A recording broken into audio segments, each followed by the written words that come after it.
इस वीडियो में हम अकाउंट का जो 12th क्लास का है, 12th क्लास का अकाउंट का मोस्ट एमपी क्वेश्चन देखने वाले हैं।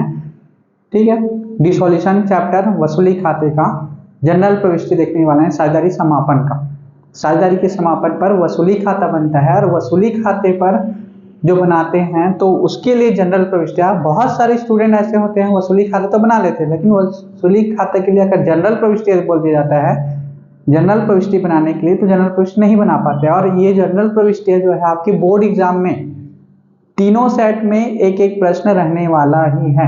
ठीक है, या तो 3 नंबर में रहेगा, या तो 4 नंबर में रहेगा, या 5 नंबर में रहेगा, या तो 6 नंबर में, लेकिन एक प्रश्न जरूर रहेगा वसूली खाते के लिए। जो जनरल प्रविष्टि करते हैं विघटन के समय जो जनरल प्रविष्टियां किया जाता है वो। ठीक है, तो ये मोस्ट टाइम के क्वेश्चन है आपके किसी भी बोर्ड एग्जाम में रहो आप, चाहे यूपी बोर्ड हो, चाहे सीजी बोर्ड हो, चाहे अदर बोर्ड हो, चाहे सीबीएसई हो, इंग्लिश मीडियम वाले हो, आपके में अमाउंट चेंज हो सकता है, लेकिन प्रश्न इसी आधार पर रहेगा, इसी प्रश्न रहेगा, अमाउंट बस चेंज रहेगा। ये प्रश्न आने का चांस पूरा 99% चांस है। तो आइए बिना किसी देरी के हम वीडियो स्टार्ट करते हैं। तो देखते हैं प्रश्न क्या बोला है। एक फर्म जिसके अ और ब साझेदार है, कितने साझेदार हैं? 2 साझेदार, अ और ब के विघटन पर निम्नलिखित व्यवहारों के लिए आप क्या प्रविष्टियां करेंगे? तो विघटन पर कौन सा खाता बनाया जाता है? डिसोल्यूशन अकाउंट बनाया जाता है। ठीक है, रियलाइजेशन अकाउंट बनाया जाता है। ठीक है, जिसको हम हिंदी में वसूली खाता कहते हैं। तो वसूली खाता बनाते हैं तो इतना याद रखना, जब वसूली खाता बनाते हैं तो आप प्रैक्टिकल पढ़े होंगे, तो वसूली खाता में आपके पास पैसा आएगा तो वसूली खाता के क्रेडिट में लिखा जाता है, और आपके पास से पैसा जाएगा तो वसूली खाता के डेबिट पक्ष में लिखा जाता है।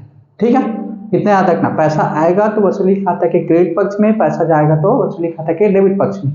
तो पहला पॉइंट क्या बोला है? विघटन व्यय की राशि 500 रुपया। तो व्यय हुआ, खर्च हुआ, तो पैसा आएगा कि जाएगा? जाएगा। तो जाएगा तो फिर वसूली खाता किधर लिखेंगे? डेबिट पक्ष में लिखते हैं। ठीक है, तो इसके लिए हम जनरल प्रविष्टि करने के लिए बुलाए, तो पहले हम इसको समझने से पहले कॉलम खींच लेते हैं जनरल प्रविष्टियां का, जनरल प्रविष्टियां। ठीक है, इसको हम 2 भागों में डिवाइड कर लेते हैं क्योंकि हमारे पास जगह कम है। तो जनरल प्रविष्टियां का कॉलम, एक तो दिनांक, डेबिट राशि, क्रेडिट राशि और खाता पृष्ठ का। ये हो गया आपका दिनांक का विवरण, खाता पृष्ठ, डेबिट राशि और एक क्रेडिट राशि, ये है आपका। ठीक है, चलो इसको हम सॉल्व करते हैं। इसको हम 2 भागों में डिवाइड कर देते हैं। तो इतना कंप्लीट होने के बाद इधर बनाएंगे हम। तो पहला एंट्री बनेगा इसी की चीज के लिए, विघटन व्यय की राशि 500 रुपया हुआ। तो विघटन व्यय की 500 पैसा व्यय हो रहा है तो क्या होगा? पैसा जाएगा। तो जाएगा तो किधर लिखते हैं? वसूली खाता के डेबिट पक्ष में लिखते हैं। किधर? वसूली खाता के डेबिट पक्ष में। तो वसूली खाता के डेबिट पक्ष में लिखोगे तो वसूली को ही डेबिट लिखना है, वसूली खाता डेबिट, क्योंकि वसूली खाता के डेबिट में आ रहा है। और लिखते क्या है वसूली खाता के डेबिट में? रोकड़ खाता से, क्योंकि रोकड़ जा रहा है इसलिए रोकड़ खाता से ऐसे लिखेंगे। नरेशन हो जाएगा आपका विघटन व्यय की राशि। ठीक है, विघटन व्यय की राशि कितना है आपका? 500 डेबिट में और 500 क्रेडिट में। पहला एंट्री बन गया, एंट्री को क्लोज किया जाता है विवरण को। फिर दूसरा एंट्री बनाएंगे हम, क्या बोला है? एक अप्रविष्टि संपत्ति की वसूली राशि 2000 रुपया। तो मैं बोला था आपके पास पैसा आएगा तो वसूली खाता के क्रेडिट पक्ष में लिखना है, आपके पास से पैसा जाएगा तो वसूली खाता के डेबिट पक्ष में लिखना। तो यहाँ पास पैसा गया था इसलिए वसूली खाता के डेबिट में लिखे थे, इसलिए वसूली खाता डेबिट किए। अभी यहाँ पास पैसा आ रहा है वसूली राशि, तो क्या होगा? वसूली खाता क्रेडिट में लिखेंगे। तो वसूली को क्या करना है? क्रेडिट करना है। तो डेबिट क्या होगा हमारा? रोकड़ होगा। तो क्या एंट्री बना? रोकड़ खाता डेबिट वसूली खाता से। ठीक है, क्या एंट्री बना? रोकड़ खाता डेबिट वसूली खाता से। नरेशन हो जाएगा संपत्ति से वसूली या अप्रविष्ट संपत्ति से वसूली। पर पूरा लिखोगे तो मैं शॉर्ट लिख दिया, अप्रविष्ट संपत्ति से वसूली। कितना वसूली हुआ? 2000 रुपये। तो 2000 डेबिट में और 2000 क्रेडिट में, फिर से बन गया। फिर हम तीसरा एंट्री बनाएंगे, 3000 का नगद लेनदार को चुकाए। तो लेनदार को चुकाने से हमारे पास पैसा आएगा कि जाएगा? क्या होगा? चुकाने से पैसा जाएगा। तो पैसा जाता तो किधर लिखते हैं बताया? डेबिट में लिखते हैं वसूली खाता के। तो वसूली खाता के डेबिट में, तो वसूली खाता क्या करना है, डेबिट करना है। क्या लिखना है, वसूली खाता डेबिट। क्या होगा, पैसा जाएगा, इसलिए रोकड़ खाता से। इसका नरेशन क्या हो जाएगा, लेनदार को भुगतान करने पर, लेनदार को भुगतान करने पर। ये हो गया आपका 3 एंट्री। ठीक है, इसका अमाउंट कितना होगा, कितना भुगतान किए थे लेनदार को, 3000। तो 3000 डेबिट में और 3000 क्रेडिट में। अब चौथा एंट्री इधर बनाते हैं, फिर दिनांक का कॉलम।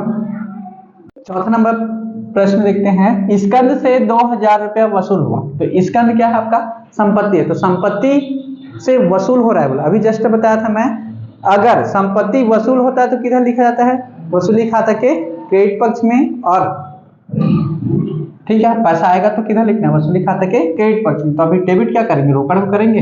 तो रोकड़ खाता डेबिट वसूली खाता से।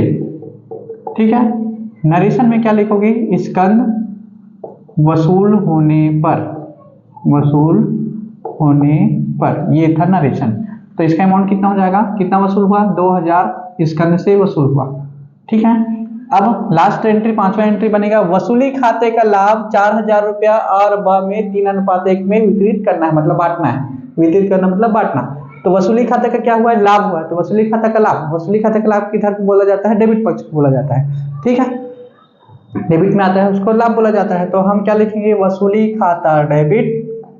ठीक है, वसूली खाता डेबिट हुआ। अब बांट देना है किसको, इसको और ब को। तो आ के पूंजी खाता से और ब के पूंजी खाता से। ठीक है, दोनों साझेदार को बांट देना था वसूली खाते के लाभ को। तो देखो इसका अमाउंट कैसे बनेगा, वसूली खाते का लाभ, लाभ कितना था हमारा 4000 रुपया।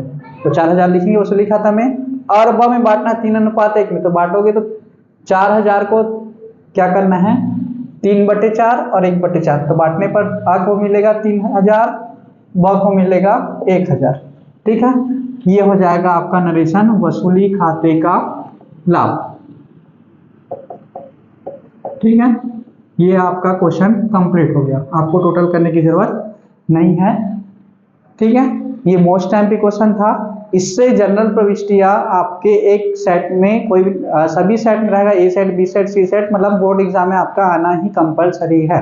आपका एक जनरल प्रविष्टि रहेगा ही रहेगा, रिटर्न चैप्टर का, वसूली खाता का जो जनरल प्रविष्टि है। ठीक है, अगर आपको इसी प्रकार का और मोस्ट टाइम पे क्वेश्चन चाहिए तो हमारे इस वीडियो में कमेंट कर सकते हैं। और अगर आपको इसलिए हमारे चैनल में 12 का और मोस्ट टाइम पे क्वेश्चन डला हुआ है, आप हमारे चैनल में जाकर अपने क्लास से रिलेटेड जो इम्पोर्टेंट क्वेश्चन वो आप नेक्स्ट वीडियो भी देख सकते हैं। तो वीडियो अच्छा लगा तो वीडियो को लाइक कीजिए, कमेंट कीजिए, चैनल को सब्सक्राइब कीजिए।